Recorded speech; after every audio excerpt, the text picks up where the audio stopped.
Japanese bands, the list, written by Khatzumoto, posted sometime prior to April of 2007. Last year, before the good folk at the third-rate hosting company I was using went and deleted the site, I'm not bitter, there was a rather detailed and well-researched article about music. Anyway, after coming back online, I made some vague promises about posting band-by-band articles on Japanese music. Unfortunately, I kept hemming, hawing, and stumbling about how to organize it. Things were at an impasse. In the end, the best thing to do seemed to be just list them out. So here it is, a list of the Japanese bands that I like and I think you'll like. I hope my tastes are as universal as I'm assuming, but whatever, winky face. Many of these bands are hip-hop or hip-hop based, but there are other genres listed too, where the bands have an English language equivalent of sorts, I've noticed. Enjoy the list and good luck replacing all your music with Japanese music. Hip-hop or J-urban, jazzy. Rip Slime. Rip Slime are practically in a class of their own. They consistently produce rap music that is both enjoyable and innovative. You always keep wondering what they're going to come up with next. No matter what kind of music you are into, you will enjoy them. They are the only band I've ever listened to where I've liked every single song on the albums, specifically Masterpiece and Epic.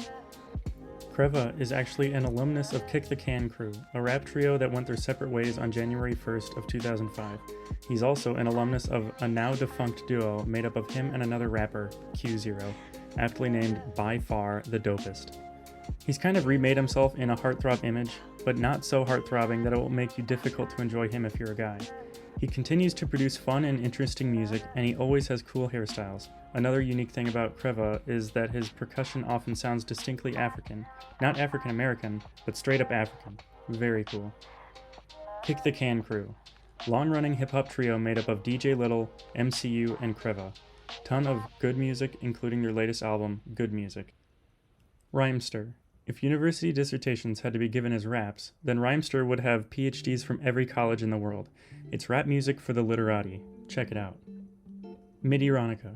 With a sound and image similar to the Gorillaz, Midironica first came to most people's attention with the track San Francisco off the album number 501.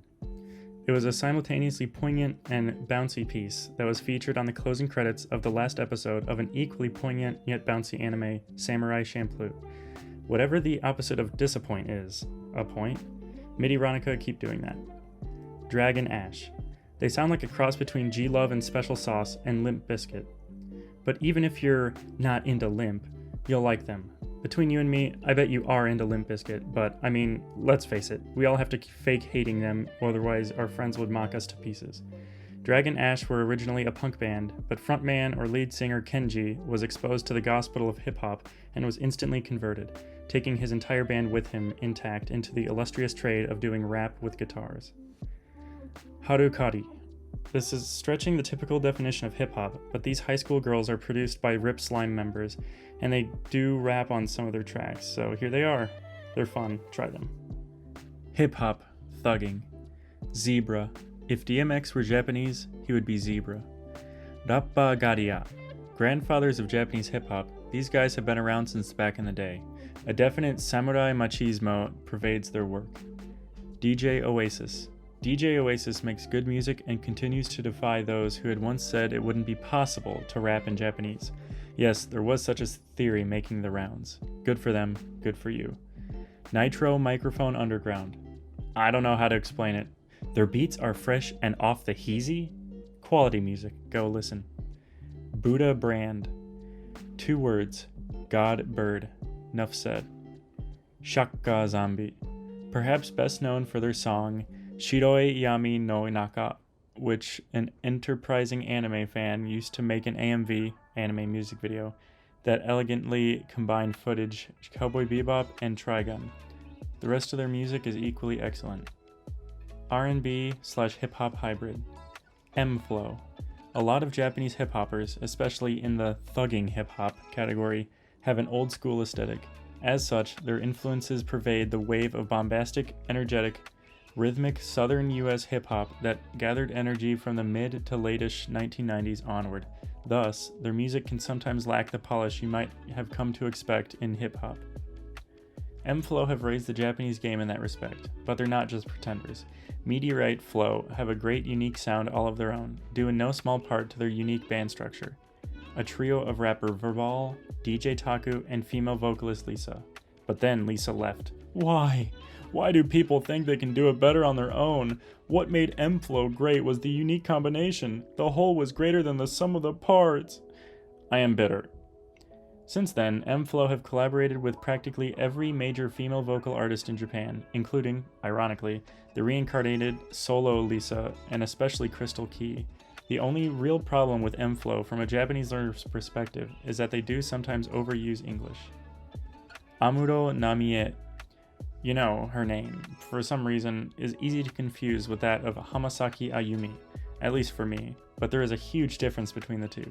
You see, Amuro Namie is good. Oh, ouch. Amuro is from Okinawa and it shows. She has rhythm, she uses beats, and she can dance it up. Like bathing with L'Oreal products, get her stuff because you're worth it. Benny K. 2 women, 1 raps, 1 sings, and it is good. BOA. Mostly R&B, almost pop. BOA is actually Korean, but has been singing in Japanese since back before she could actually speak Japanese.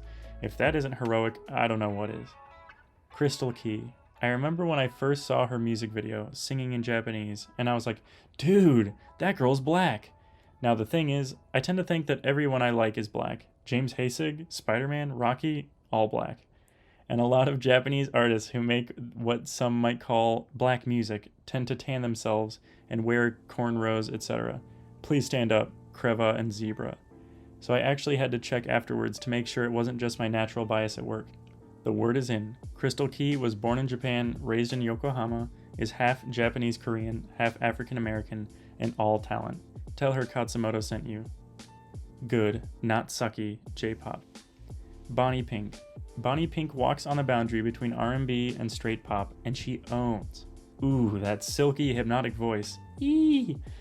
She's everything a female vocalist should be. Good to the ears, smart in the brain, and clothed on the body? Anyway, listen to her and you will thank me for it. Unfortunately, like M-Flow, Bonnie Pink sometimes has too much English in her work, but she has plenty of Japanese songs too, so go for it. Sakamoto Maya.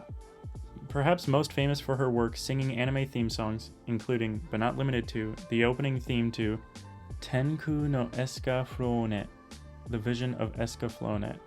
She has worked extensively with composer Kanno Yoko of Cowboy Bebop fame. She has a beautiful voice and great dictation. Yui, a female soloist singer-songwriter fresh out of her teens who keeps her clothes on. This is significant because, apparently, Koda Kumi did not get that memo. Zing! She is essentially the Japanese version of Michelle Branch or Vanessa Carlton. Very good stuff.